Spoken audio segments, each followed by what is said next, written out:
Good day, everybody. Welcome to Speak Brave podcast. Here is your host, Mark Guy. That's me. Welcome. Thank you, John. Thank you, listeners. Whew, I am close to the mic today. Yes, you are. I feel like I'm on fire. You know why I'm on fire? Today is the first day of, second month of the year. First day, second month. First day, second month. Second month, first day. Incredible year, 2019. I hope you guys having a great day because I think we are, right? I mean, we're alive, we're here, ready, right? I mean, We're also in a much better place than a lot of other people are right now. We're going through an extraordinarily difficult week because at this particular time in history, in 2019, the Midwest has been hit by one of the worst cold spells that's ever been recorded in history, and they've had unbelievably, brutally cold, even deadly cold weather. Yeah. It is true. It has been. It's good to be in Florida. It's good to be in Florida. So what you want. All right. Well, I do want to say there's people who live in Siberia who experience this kind of winter every year. Mm-hmm. I think it's important for them to understand. You have perspective. Most people don't. Right. So this is the type of weather that I grew up with. I remember when I was 6 years old, and we had a chance to go through that. And for the next several years, every winter, and in fact, they canceled classes for weeks and months. It's because how cold it was. So this is nothing new to me, but it is new to people who don't know. Someday I'm going to ask you to describe for me what Siberia is like. In particular, what are the buildings like? What are the roads like? What are the vehicles like? It would be interesting for people to get a perspective, because the only image I have of Siberia is a barren place with cabins and shacks. It's not too far off. Just like you see the weather outside in Chicago and Minnesota, it's exactly like that, except a little colder. Yeah, and it actually lasts for months, and it's dark.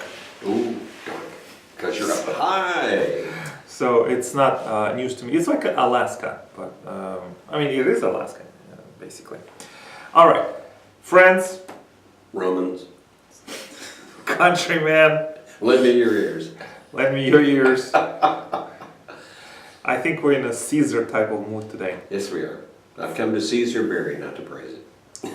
Friends, welcome to Speak Brave. Let's talk about an interesting topic today. John, Yes. let's start recording in just a sec. Whenever you're ready. Alrighty, Yeah. then here we go. Ladies and gentlemen, Speak Brave podcast, getting ready to record in 3, 2. Hello everyone, this is Mark. Welcome to Speak Brave. Hi John, welcome. Hi Mark, welcome to you. Good to be with you and with your friends on Speak Brave. I would like to make sure I welcome all the new listeners. Welcome, thank you for your time, for your dedication, and for your loyalty and your support. And thank you, John, for being here as well. John, I'd like to have a twist in our conversation this afternoon. I like twists. Okay. Most of the time. Right. It just so the twist in this conversation is this. I would like to talk about luck. L-U-C-K. I'm not talking about the quarterback for the Indianapolis Colts. Oh, Andrew, not about him. No, I'm talking about luck in life. Would this help me with a lot of? Well, I'm not talking about that. No. Okay, so This is not that kind of luck. No. Oh, darn it. I was looking forward to getting the right numbers. That's 6 magical numbers. It's nothing. I cannot help you with that. Okay. Because it's outside of my control and outside of your control as well. The luck I am talking about is the one that you make by creating opportunities, going out to the places where opportunity exists versus staying at home under the covers because you are too afraid to go out or believe there's nothing is out there. I am talking about the type of luck where you go and you say, here I am. I may not know everything. I may not know everyone in this room. I may not know exactly where I'm going. But for goodness sakes, I am here. And I declare that I am here to make my own luck. That's the type of luck I am talking about, John. All right, well, let's dive into that because I I resonate with that, and for lots of reasons, and part of that reason is just sometimes it has to do with the faith in yourself and the faith to believe that if you take the first step, it will happen. Absolutely. So this is a type of luck that I want to every one of my listeners to have. Everyone who's listening right now, I will infuse you with this luck. So what we're doing here now, this is like deep basting a turkey. Okay. Well, possibly. We see every time we have this conversation, John, or any kind of conversation, we assign our own values and from our perspective and from our sentiment and where we came from. So, friends, I want you to think about your life right now. Whether you're driving, you're listening to me in your car, maybe you're doing a workout. I know people who listen to this podcast are healthy and they care about their health. So, wherever you're listening to, think about in your life right now. Is there some place where you should be right now, or you should be going soon, or you should attend next week or next month? Is there a conference that is coming up and you need to register? Or if you are unable to register, ask someone who can register you. Ask for, maybe there's a sponsorship opportunity. Or is there a task that you must do that you haven't done in the last few months or last few weeks? Or is there somebody that you need to take the risk and reach out to? Absolutely. One of the best things you can do for yourself is, I think, comes down to this one sentence. Do what you fear most. Oh, I like that. Every day. And the reason I want to be specific about that is, John, as you know, in my business, it's involves a lot of prospecting and sales and relationship building and nurturing and reach out and prospecting. And a lot of times, as a business owner, I get hung up on things that I have to do. I'm going to reach out to this person. Maybe they're too busy. Maybe they don't want to hear from me. Maybe my offer is not good enough. But once I stop thinking like that, put everything at that aside, and I reach out to them. And the response from them is a lot more favorable than I ever anticipated. And all the junk and garbage I was telling myself, like they're not ready, I'm not ready, the world is not ready, it's winter, it's summer, whatever I think we rationalize our excuses and they become acceptable to us. What I want you to think about is stop with the excuses, stop with rationalization, be irrational, be radical. I mean, you only have this one life, better make it worth it. And that's how you make your own luck. What is your input on this, John? Well, first of all, can you tell me or tell us as listeners, can you give an example in your own personal life in recent times of where you created your own luck by doing that which you had fear of at the beginning, but you decided to go ahead and do the thing you feared the most? Yes. In my business, I have to make sure that I invest a lot in myself. And whether that's through seminars, trips, conferences, or meetings. And I don't know how about you, John, but a lot of times I don't feel like going, right? A lot of times. Yeah. For whatever reasons, right? I don't feel up to it, or I don't have the time, I don't have the energy. And every time when I go out, when I say, okay, I don't have the energy, but I'm gonna go check it out. I will go check it out. I will drive 1 hour or hour and a half one way to hear this speaker or attend this conference. And sometimes there may or may not be any value in it. But what I realize is that the person I meet in that hallway, in that hotel, in that conference, is my ideal client. And I can pass my credit. Well, you can pass on your credibility through your business card. That's your surrogate. Yeah. That's your proxy, your card. Absolutely. And a lot of times we hear messages from other people that we needed to hear.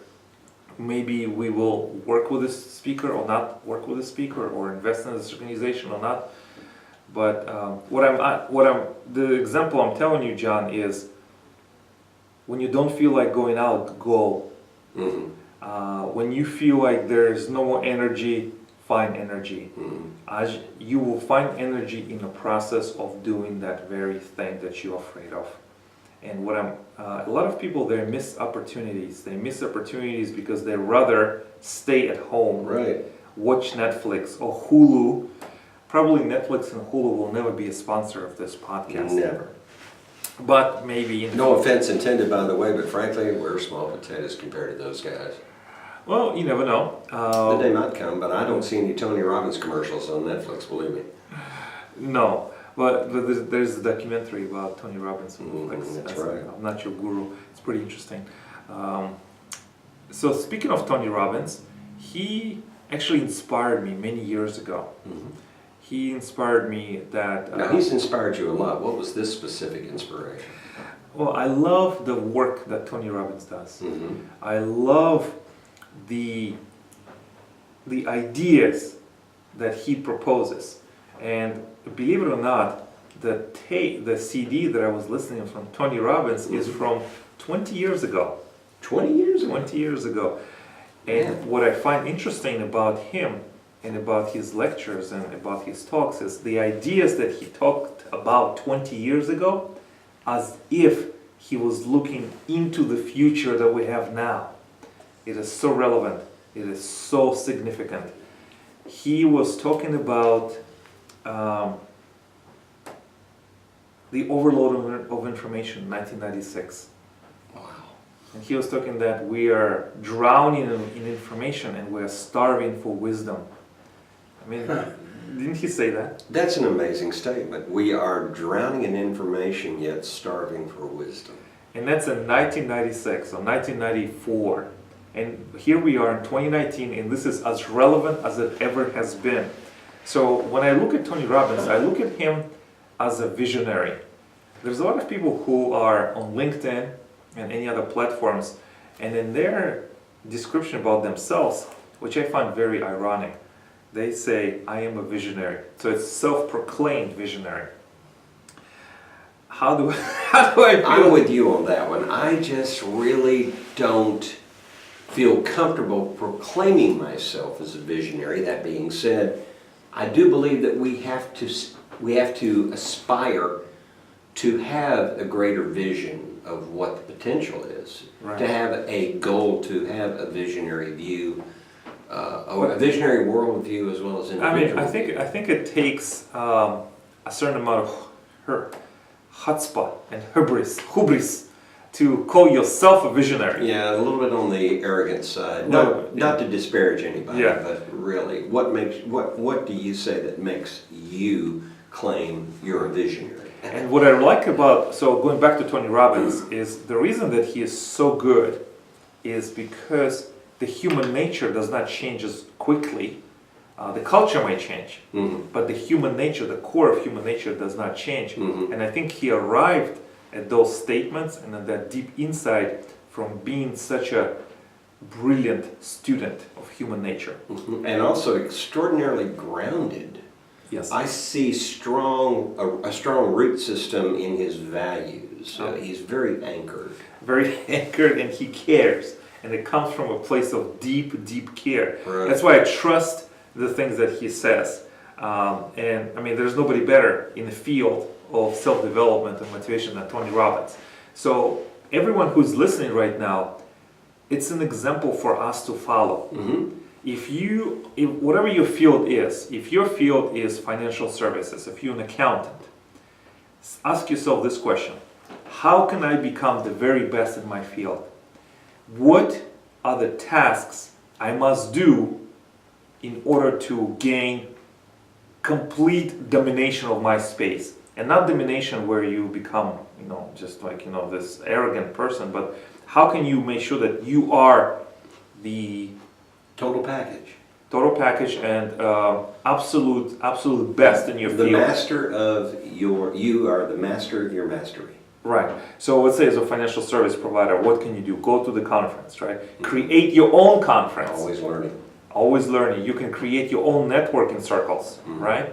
You can look outside of your industry, looking for best practices and see what works and bring that into your field. Does that make sense? Yeah, getting back to Tony Robbins. Tony always, even when he's giving out free advice, and note, he keeps things close to the vest because the man would not make the income he makes were it not for the fact that he commands and deserves the fees that he gets. But he is not so selfish that he will not create this hunger for more of what he has by giving out that kernel from time to time, that little nugget, part of the whole lobe of gold. But he'll take a little piece of that gold and he'll share it with you and create a hunger, create almost an urgency to want to make that. Hey, have we got time that I can ask you to give me an example of one thing that you've had recent success with and how you came to capture this client? Would that be okay? Yes, but before I do that, I want to just mention this very relevant thing. It's a relevant thing because to me it's relevant. John, it actually comes from Seinfeld. Not the TV You series. and I have talked about Seinfeld, Jerry Seinfeld. Right, but the comedian. Well, you know that he's one of the highest paid comedians in the world. In the world, right? I mean, the last time I looked up his net worth, according to one source I found was $800 million or 800, what do I call 900? I believe that. And it's very close to $1 billion, right? There's no other comedian that comes close or entertainer, right? And then you look back and you think, how is this possible? Well, because he's in the United States of America, right? Anything is possible in the United States of America if you are Any westernized nation where there is capitalism. So let me ask you a question, John. Jerry Seinfeld, lucky or good? Both. Okay. I really do. Both. All right. Both. Because the luck part of it was that he took the risk. Right. And then he learned from the risk, and he learned what worked, and he learned what didn't work, and that's why he's good at what he does. Right. So this is on Netflix. Jerry Seinfeld has a series called "Getting Coffee with Comedians in Cars." It's about 10 minutes, 15 minutes. It's like karaoke in a car. Yeah, it's similar to that. It's interesting. It's quite insightful. Just Jerry Seinfeld goes on a ride, usually a borrowed or car from his personal collection, a celebrity or another comedian or another interesting person, and Jerry Seinfeld picks that person up. They go in a car, they talk in a car, they navigate the traffic, they go to a coffee shop, they talk, then they walk around. It's a great time, about 10-15 minutes. And recently I saw an episode of Jerry Seinfeld's Comedians in Cars Getting Coffee, where Jerry Seinfeld has interviewed Alec Baldwin. And Jerry Seinfeld has said, talking to Alec Baldwin, says, why do the people give up? Why do the comedians give up? Why do the artists give up? Is it hard to make it now? Like, if you're a comedian or if you're an artist, right? And so Jerry Seinfeld said, the reason that a lot of people are not where they want to be, let's say in the show business or entertainment business, is because they do not cultivate their talent. They don't spend time on their craft. They don't really become a student and eventually become a master. Seinfeld said that. The man was the highest net worth out of anyone in the entertainment industry when he was an entertainer, now a producer, right? So what does this tell us? I know what it tells me. It tells me that if you have a craft, you believe in it, you believe that it never becomes fixed, that it's always growing, it's always being watered, it's always being fertilized, cultivated. You're pulling the weeds out, you're trimming it, you're making it more efficient, you're giving it a chance to grow more. It's almost like the cycle of seeds. Yeah. And so when you and I talked about luck, remember, so when I said this episode will be about luck, remember what you said to me? You don't believe in luck, right? I did say that, I confess that, and now that I've heard you talk about making your own luck, I am reminded that luck is a misunderstood word, and context is very important. And Absolutely. here you've reminded me that creating opportunity, creating that luck, requires one to be directly engaged in what it is that they want to be good at. Not to sit at home, watch Netflix. It ain't going to drop in your lap. Right. Pardon my English, but it ain't going to drop in your lap. And I will answer that question you have posed, but one other thing I want to bring to mind is, are you familiar with the story of Ray Kroc? Oh yes, very, very well. The man noted for the founding of what we know today as modern day McDonald's, but a lot of people don't know the story of how Ray came Yeah. to actually own the company called McDonald's, and that's a fascinating story. That's a story outside of this podcast recording. However, I encourage everyone to watch a movie about it. It's called The Founder, Ray Kroc. Have you seen it? I have seen it. It's with Michael Keaton. Mm-hmm. It did tremendous. Michael I mean, Keaton's a great actor. he is a great actor. By the way, a little piece of trivia. Michael Keaton was the first live-action Batman. Great. I do love Batman, and I do like his work for many years, decades. He's been doing well. And if you watch the movie, right, you can see that in the beginning of the movie, Ray Kroc, he was struggling. He had several businesses, like a paper cup business, and failing. I mean, doing okay, but not great. And then he was selling equipment to make milkshakes. That's right. On the road, in the hotel rooms, listening to the self-development tapes over and over and over. Do you remember watching this? Mm-hmm. And he goes to sleep, he talks to his wife over the phone, says good night, I love you, and then he turned on the portable. Yeah, he had a little cassette player. Well, not a cassette player. It was a a little vinyl. reel-to-reel. It was Yeah. like I can't remember the name now, but there was a company that made these little things, and they set on top of the table. There's a reel-to-reel on it. It was Yeah. fun. And he was listening to the self-development. So he was in it, right? And he was 50 years old? Yeah, he was already, well, Right. not as old as Harlan Sanders was, Right. but nonetheless, obviously these people became No, rich but much yes. later in life Right. than we realized. And there's a very famous phrase that is attributed to Ray Kroc in American business hallways. All right, tell us. And it is, the harder I work, the luckier I get. Write that down, people. The harder I work, the luckier I get. And if you look to the scenes of the movie and do your own research, you know that he was in the field, in the trenches, not hiding, but in the field. That's where he found his and opportunity. trying. That's where he found the opportunity and created his own luck based on experiences, failures, what has led him up to become what he has to become. Does that make sense? Makes complete sense because he positioned himself. And that's what I'm talking about. I'm not talking about luck that you cannot control, which is something that's outside of, it's ethereal. That's it's, really more it's into the divine. line of kismet or fate. Right.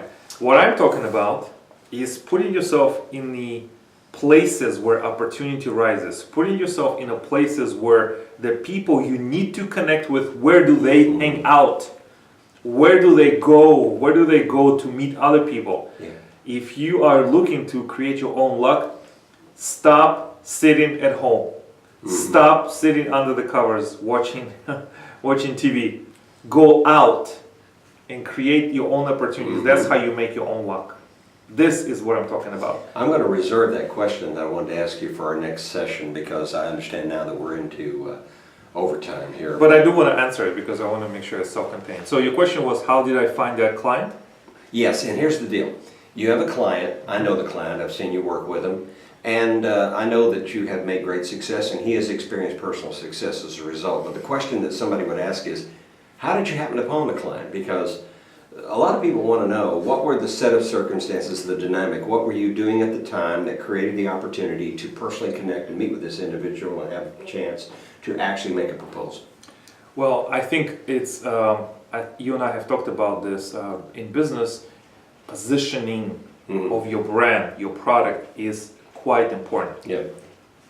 Because positioning will help you attract your ideal clients. It will attract clients to you. In the eyes of the marketplace, you are the solution provider for this pain. So how do you position yourself every day? Mhm. How is your brand talking when you're not in a room?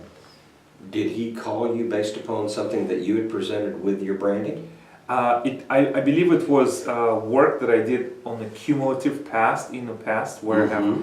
workshops, where I had clients, where I had engagements, and based on that, that was the driver. Was he following you, or did somebody refer you? Somebody referred.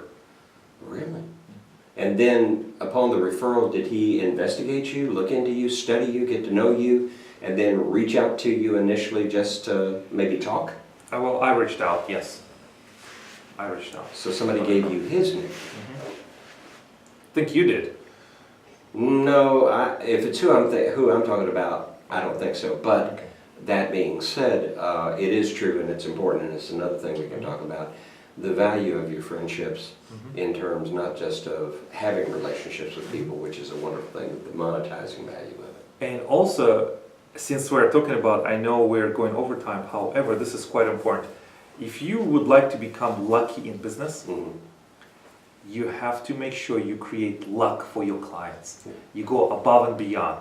You put opportunities, you create opportunities, you guide them, you create such opportunities for them to grow. Mhm. And when you truly invest in them, some people will fall off and some people may not appreciate it, but you are, as a provider, you create luck, you create opportunities, create growth environment for your clients. You will get lucky. Thank you very much. So, thank you, John. Thank you everyone for listening. This is an interesting discussion about how to make your own luck. And of course, it goes without saying that integrity and core values, something you believe, as long as you stay aligned with who you are, I think you attract even more success into your life. Yes. Thank you everyone for listening. Don't forget to share, like, subscribe. I love to hear your feedback on this episode and any other episode. Thank you for being part of Speak Brave. I really appreciate every one of you, and I'll see you next time. Don't forget to speak brave. Thank you everyone. Thank you, John. Don't forget to share, like, comment with everyone. Make sure they get a piece of this recording as well. I'll see you next time.